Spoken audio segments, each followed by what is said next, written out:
America में Jeffrey Epstein नाम का एक आदमी था जिसके पास अंधा पैसा था। इसकी दोस्ती दुनिया के सबसे पावरफुल लोगों के साथ थी।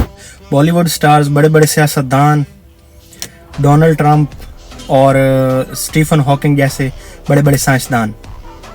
जेफरी एप्स्टीन एक खतरनाक सेक्स एडिक्ट था। Jeffrey couldn't take a 2-hour flight without having to ejaculate. और ये चाइल्ड सेक्स ऑफेंडर था। जेफरी एप्स्टीन अपनी गर्लफ्रेंड के साथ मिलके 14 से 17 साल की लड़कियों को ट्रैप करता था, गरीब घर की लड़कियों को, और उनको पैसे वाले जो उसके दोस्त थे उनको सप्लाई करता था। उसके पास एक प्राइवेट प्लेन भी था जिसे लोलिता एक्सप्रेस बोला जाता था। हत्ता कि इसके पास एक प्राइवेट आइलैंड भी था जिसे लिटिल सेंट जेम्स कहते थे। इसने अपने पावरफुल दोस्तों के साथ मिलकर न जाने उस आइलैंड पे कितनी बच्चियों की जिंदगी बर्बाद करी। किसी को पता नहीं था कि उसके पास इतना सारा पैसा किधर से आ रहा है। 2008 में उसके खिलाफ स्ट्रॉन्ग सबूत मिले और पुलिस ने अरेस्ट कर ली। लेकिन एप्स्टीन के जो रिलेशन है वो इतने स्ट्रॉन्ग थे कि उसने उम्र भर की कैद को सिर्फ 13 महीने की कैद में बदल दिया।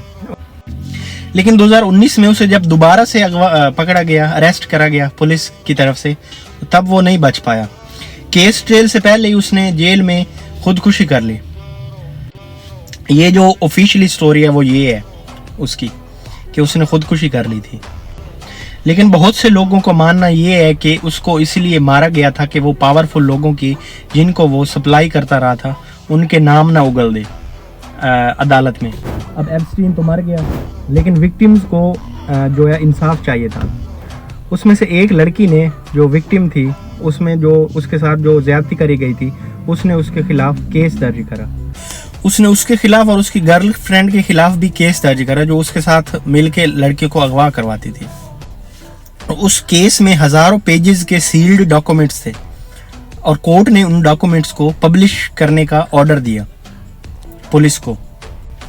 और अब जो डॉक्यूमेंट्स चर्चा में है, लीक्स, वो यही डॉक्यूमेंट्स हैं और इन फाइल्स को एप्स्टीन फाइल्स कहा जा रहा है। उसमें नाम माइकल जैक्सन का भी है, लेकिन नाम आने का मतलब ये नहीं है कि जितने भी नाम आए वो सारे क्रिमिनल्स हैं। जिन्होंने उसमें अब्यूज किया है वो क्रिमिनल्स माने जाएंगे।